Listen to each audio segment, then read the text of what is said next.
here? Speak against?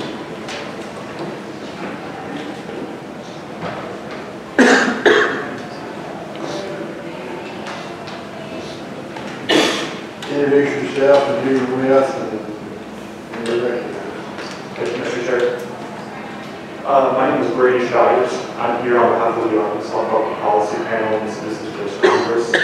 Before I begin, I'd like to say explicitly that our opposition to SB 272 does not mean that we oppose a safe and secure election process. Rather, the contents of this legislation do not further those goals. While I believe the author of this bill was acting in good faith, there are several aspects of this legislation that I believe undermine the stated goal and they lead to serious harm to abuse on behalf of the state. I also want to echo some of the concerns I have raised by Senator Tucker, so you can hear some of the same things.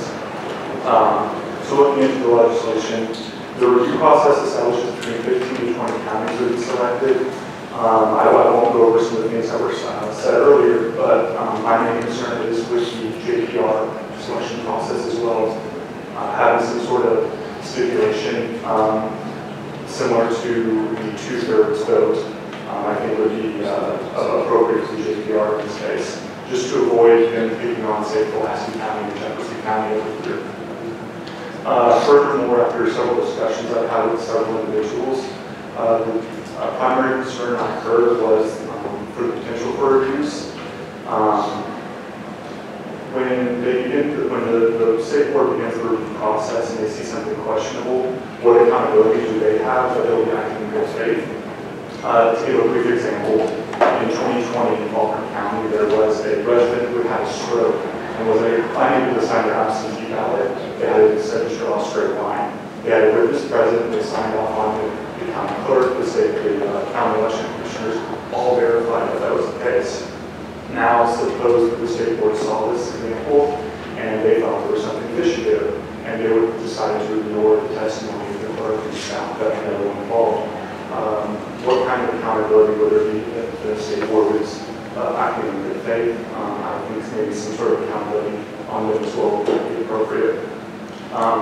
Lastly, I have just a concern in terms of subsection 4 on page 4. Sorry, subsection F on page 4. The way I read this, I think this allows for some different interpretations. I would assume that we may be clarified. So as I read it, an election official who refuses to turn over a document is by that very act committing an election law violation. That's fine with me. The second interpretation, I think, is a bit more troubling. That is, an election official who refuses to turn over a document is by that act covering a separate violation of election law. This latter interpretation seems to fly in the face of the right of due process and the assumption of innocence. Again, I hope this is something that could be amended with the former interpretation is the intended interpretation. In conclusion, although voter fraud is exceedingly rare in Arkansas, in fact, there have been only 3 cases of voter fraud in Arkansas since the year 2000. That's according to the Heritage Foundation. I feel comfortable in saying that the state board, with this new authority, would likely not find the fraud that they're looking for. I am aware, nonetheless, that this legislation will most likely become law, and because of that, I would like to see this legislation be the best state possible, free from the ability of abuse and its mandate, while also being able to carry out its stated objectives.